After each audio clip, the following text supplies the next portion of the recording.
mourning period following the death of former Prime Minister Right Honorable Raila Odinga. Speaking earlier today, Macharia accused the head of state of taking advantage of the nation's grief to quietly pass contentious pieces of legislation, including the Computer Misuse and Cybercrimes Amendment Bill of 2024 and the Privatization Bill. He said the government's decision to fast-track the signing of such laws at a time when the country was mourning was intensive and raised questions about its intentions. Now, the former Chief Justice further alleged that some politicians within the government were engaged in a scheme to acquire public assets through the privatization of key state institutions. Take a look. Wanataka kufunga midomo yetu tusije tukazungumuze yale ambao tunaona yanaendelea. Wanataka kuuza mali ya wa Kenya kiolela, na mwishowe muangalie vizuri hayo mali hayatauzwa kwa watu wa mbali, ni wao watajiuzia wao wenyewe na wala ambao ni wasaidizi wao. Kwa hivyo ni kusema ya kwamba serikali ya Ruto inataka kujiuzia mali ya Kenya wao wenyewe na marafiki zao, na hiyo hatuwezi kubali kabisa. All right, moving on to matters education. The Technical University of Kenya, that is TUK, has interdicted more than 40 lecturers and staff members in what unions have described as a ploy to silence those participating in the ongoing national university strike, now entering its 34th day.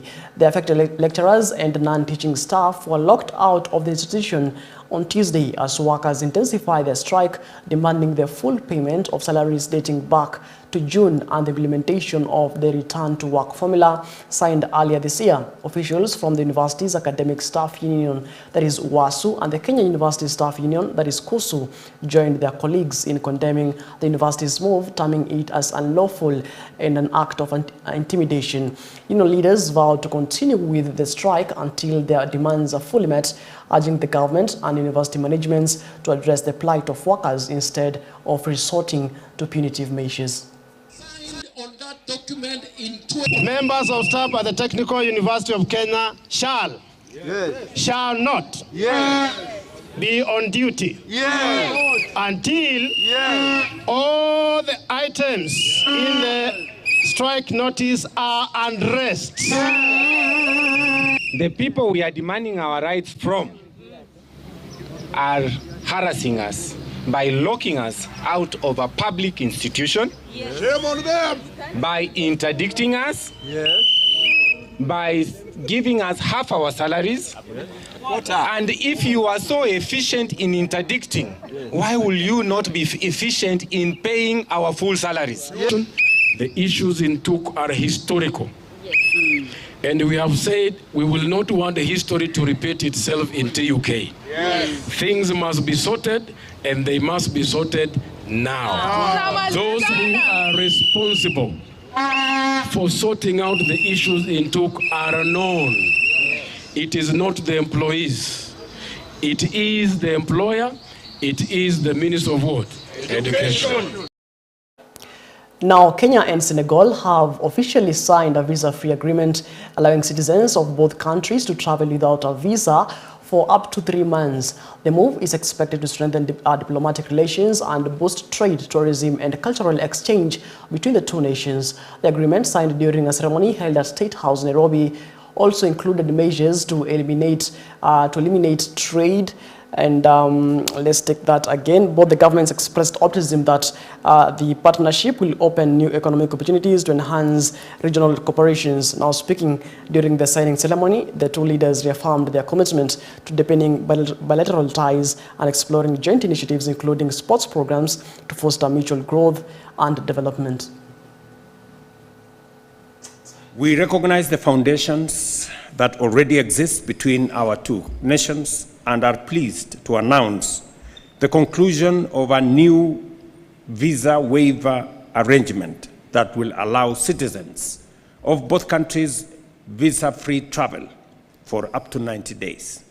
This important milestone will foster stronger people-to-people ties and boost tourism, trade, and collaboration. In a bid to deepen our bilateral ties, the joint Commission for Cooperation remains a vital alignment of views on the challenges facing the continent. I am aware of your commitment in peace efforts in the sub-region, and I would like to congratulate you for that and encourage you to continue on that dynamics by promising that you will always be able to count on my personal commitment and Senegal's full support for the success in these initiatives of peace and security in the region. Senegal is willing to work together with Kenya for better taking into account Africa's priorities at national, continental, and international levels. Allow me to conclude, Mr. President, by thanking you once again for the honor bestowed on me and invite you to visit Senegal and tell you that the people of Senegal would be delighted to host you in the tradition of Senegalese hospitality, teranga, which is our tradition. Thank you very much.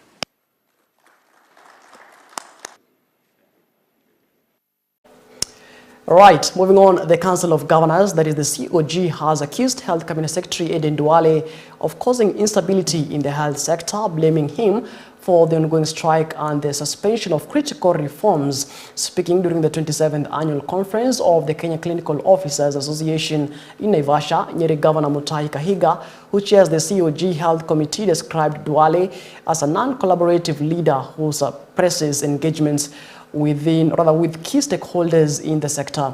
Kahiga warned that the country's healthcare system is on the verge of collapse, citing constant leadership changes at the Ministry of Health as a major contributor to poor service delivery. He said every new cabinet secretary introduces new policies that remain incomplete, further weakening the system. When we politicize health, when we politicize your agenda, you have seen what is happening. And allow me to address the UHC issue at this point and say, if we stopped politicizing that matter, we would have solved it 3 years ago. But every other time we move, number one, we have a challenge of high turnover of CSs in that ministry. Even before you have agreed with one, we are now in our third one, who is also becoming a bully. And we must say this. Because this is a new expenditure, we want a conditional grant that will ensure, number one, these UHC staff for the next 2 or 3 years are assured of their salaries in the way they are, the SRC, because allowing them to just walk away and you are told go to counties, there's going to be a challenge. The second thing that sized, the need to caution county government employees from losing their cover due to delayed exchequer disbursements. Negotiations on this matter are ongoing at high-level intergovernmental forums. From COG, our directive has also been very clear that every county must endeavor to provide over and above SHA medical insurance for all employees and yourselves. These people have been working for the last almost 6 years. They are entitled to a gratuity that must be paid. If we have to address fair labor practices, they must be paid. But what the whole idea is that someone is trying to offload them so that they can go and will have no basis of claiming what they are rightfully supposed to be paid.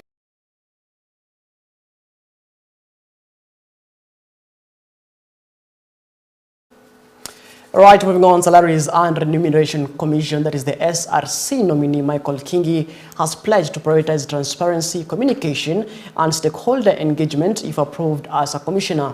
Appearing before the National Assembly Labour Committee, Kingi acknowledged that the SRC had previously failed to engage Parliament early enough before making key decisions, leading to the misunderstandings and mistrust. He emphasized that open dialogue and collaboration with all stakeholders will be central to his approach in strengthening the Commission's effectiveness. During the vetting sessions, Trans Nzoia Women Representative, that is Lillian Siyoi, questioned Kingi on how he plans to address persistent salary disparities in the public service despite previous SRC interventions. She noted that many civil servants remain underpaid, calling for practical reforms to ensure fairness. Communication is the key and transparency is the key. I think it's good always to prepare stakeholders before doing anything. Maybe that time SRC did engage Parliament early enough so that they know what they are supposed to do. But it is always good, given that this is a house that does oversight. And I think it's good also the SRC be reporting and does report to this house. It's always good, leave alone this house, even in other stakeholders. It's good to prepare them. Always communicate to them, be transparent to them, and if possible, you have a joint meeting with them. You prepare them. And anything you do should have a reference, should have evidence-based. We are doing this because of ABCD. The physical realities in this country are not correct. They can't allow us to add even a singleton. But you need to show evidence why you cannot give members the 250. You prepare them early. The employees on public service salary are underpaid. If you go through their job groups, you'll realize what they're being paid is not enough to sustain somebody,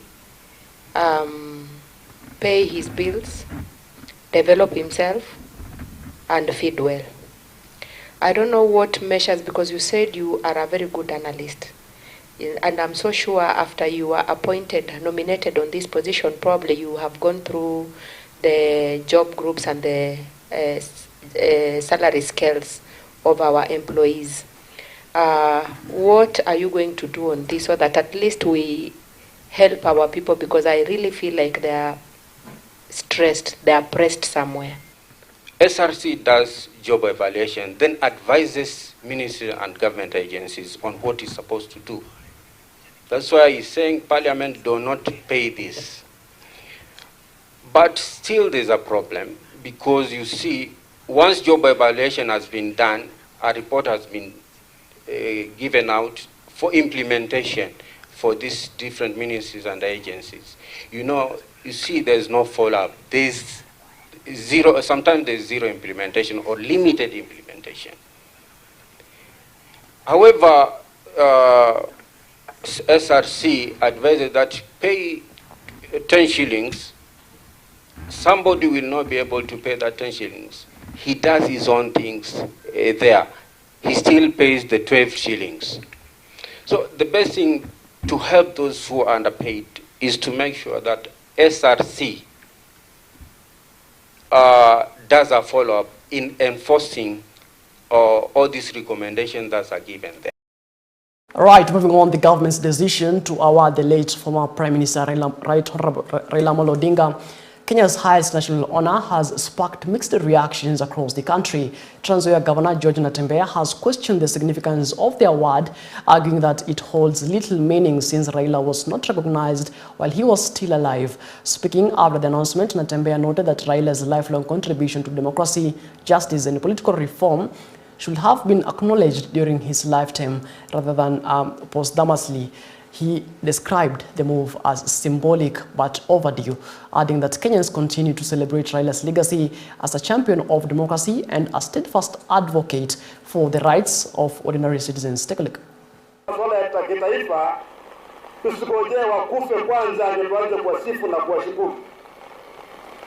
are a pretentious, hypocritical country.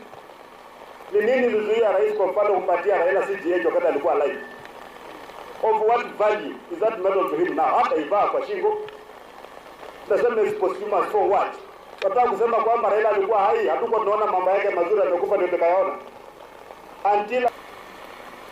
lying was not part of the ideals of Raila. Raila was a man who was committed to the truth, saying the truth and face the consequences.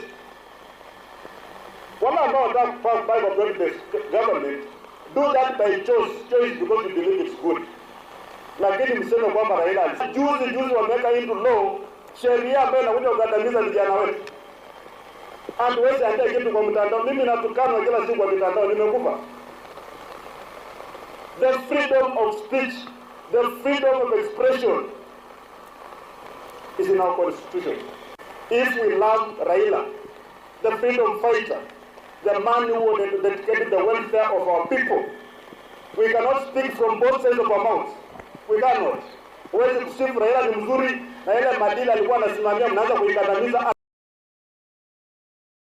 All right, moving on, the State Department for Correctional Services has officially launched the 3rd edition of the Correctional Service Week in Nairobi, marking continued efforts to reform Kenya's correctional system. This year's celebrations, themed Efficient Service Delivery for the Common Good, highlights 3 years of transformative reforms aimed at strengthening justice, rehabilitation, and public safety. Speaking during the event, Defense Cabinet Secretary Soipan Tuya commended the department for embracing digital transformation and promoting social rehabilitation programs that support inmates' reintegration into society. Tuya reaffirmed the government's commitment to improving the welfare of prison officers and sustaining the ongoing reforms to enhance service delivery within correctional facilities across the country. Theme for this year, Efficient Service Delivery for the Common Good, invites us to reflect deeply on what efficiency means within our unique context of the common good.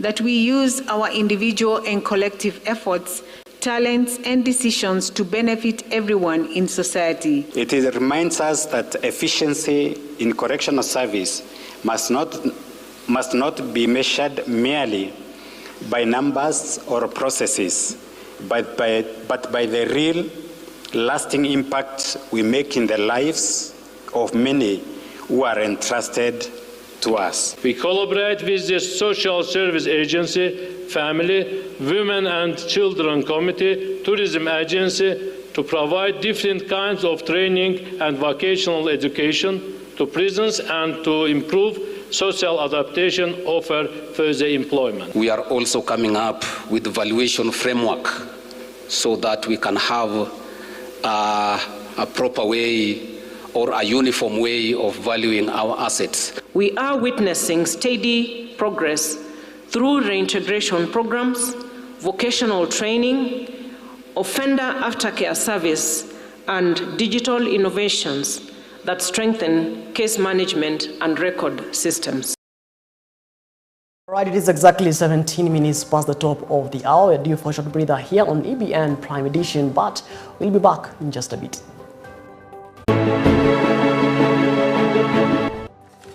All right, welcome back. Moving on, the ongoing Kenya Defence Forces recruitment exercise has drawn a large turnout of youth in Trans Nzoia County as the nationwide exercise entered its 3rd day. Speaking during the recruitment drive, Lieutenant Colonel said that the KDF has adopted modern technology to ensure transparent and integrity throughout the process. He emphasized the use of digital systems is aimed at minimizing cases of fraud and ensuring that that only qualified and deserving candidates are selected to join the military. Fair, just, and open.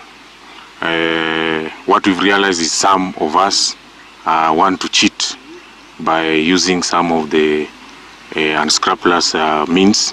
For example, use of motorcycles within the routes, and those who we found them are disqualified from the team. So that's what I just want to tell, that let's be open and let's just compete like the rest of us competitively, and those who successfully meet it will join us. Those who will not.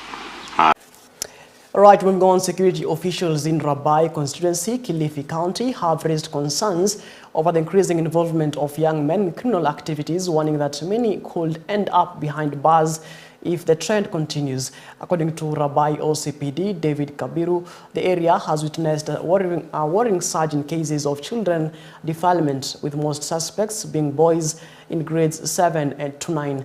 Kabiru attributed the rise in such incidences to parental neglect, saying many parents have abandoned their responsibility of guiding and monitoring their children's behavior. Speaking in Lugwe, the police boss revealed that the cases of defilement are reportedly daily across police stations in area, calling for urgent community actions to address the crisis.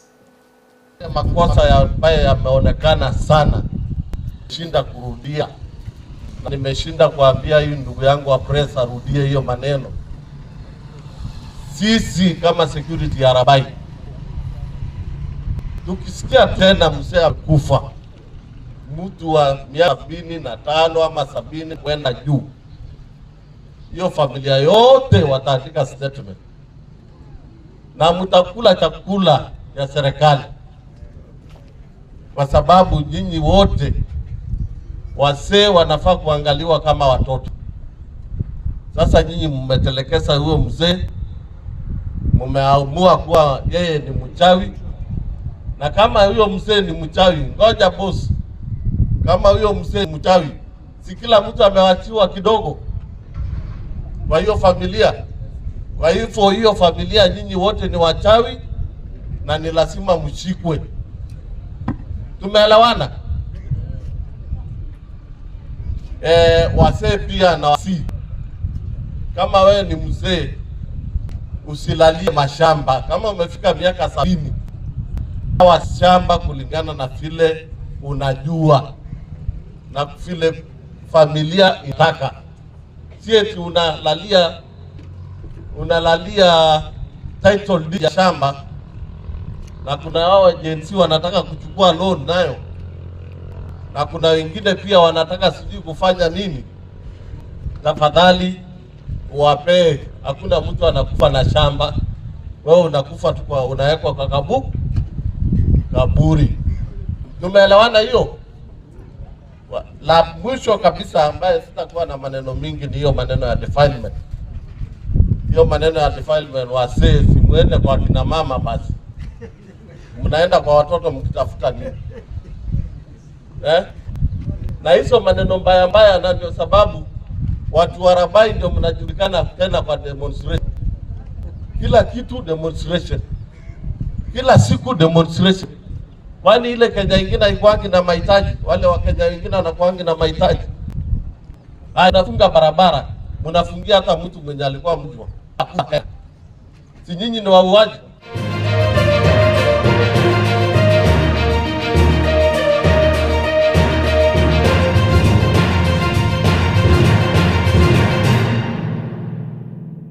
Right, now let's get sporty. In the Football Kenya Federation, that is FKF, East Webuye Sub-Branch Chairman Moses Mulunda has challenged women's football teams to step forward and participate effectively, or rather actively, in county leagues to boost grassroots recognition. Speaking during the conclusion of the East Webuye Sub-County League, Mulunda emphasized that current football regulations require every men's club to have a corresponding women's team, urging clubs to embrace inclusivity and support the growth of women football. He highlighted the lack of sponsorship as a major reason behind the collapse of many grassroots teams, calling on private investors to step in and help sustain local football development. During the weekend matches, the Al Hilal FC were crowned champions after edging out Misimo Youth FC 1-0 to secure promotion. A total of 4 teams from the sub-county qualified for promotion to the county league next season. Zuri, but nilianza kama secretary wa Webuye East, but katikati nikawa chairman, na tumemaliza vizuri kwa siku ya leo. For the first time tumekuwa na ligi ambayo imekuwa na tumesawadi wa teams zenye zimeperform. At least tumekuwa teams zimeenda smile, zimekuwa na cash awards, tumekuwa na kikombe, tuko na uniforms ambayo nafurahi. Na kuna zile teams zimepanda, tunapatia timu nne zikienda county league. Na pia tunahitaji tunaitisha timu zile mpya, zile timu ziko chini sikuje ziregister for sub branch league. Tuanze msimu mpya. Changamoto zimekuwa mingi, especially timu zetu hasina wadhamini. Unapata timu kwenda transport pekee inakuwa ngumu. Tumecheza kutupembeleza. Hata unapata timu zingine zimecheza ligi na hata hazijalipa regional fees kamaliza. Kulipa pesa imekuwa shida kwa teams. So unapata timu imengangana, imefika kwa uwanja ina pesa za referee. So unapata pekee inabidi wakati mwingine ofisi unaingilia ndio mpira ichezwe. Mpira mara nyingi kusacrifice. 90% kusacrifice. Ukisema utaingia kwa mpira maybe unarejea timu upate pesa pale ni ngumu. Wakuje tu wa sacrifice wa support vijana, then hizo vipaji zitaenda juu. Lakini wakiangalia mambo ya pesa then hakuna timu itakuwa. Wakuje tu wa sacrifice na tusaidie vijana. Kama mimi Webuye East chairman nafikiria kwanza kutembea kwa sababu hizo clubs zinatoka au wafulana wamesaliwa na wasichana kwao. Hawako wafulana peke yao. So ni vile tu mikakati hatuna mizuri. Lakini ukiona mikakati vizuri basi wasichana wapo. Kwa sababu hapa Muji tumekuwa na kama timu imeshinda leo inatoka hapa Muji, El Hilal. Hapa Muji kuna watu wasichana.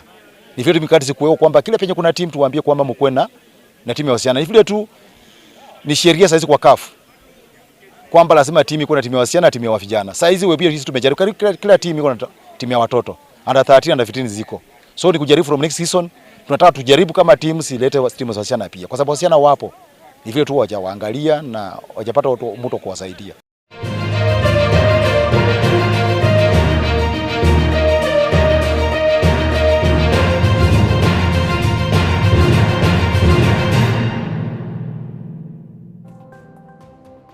Alright, it is exactly 29 minutes past the top of the hour. Many thanks, of course, keeping us company until this particular minute.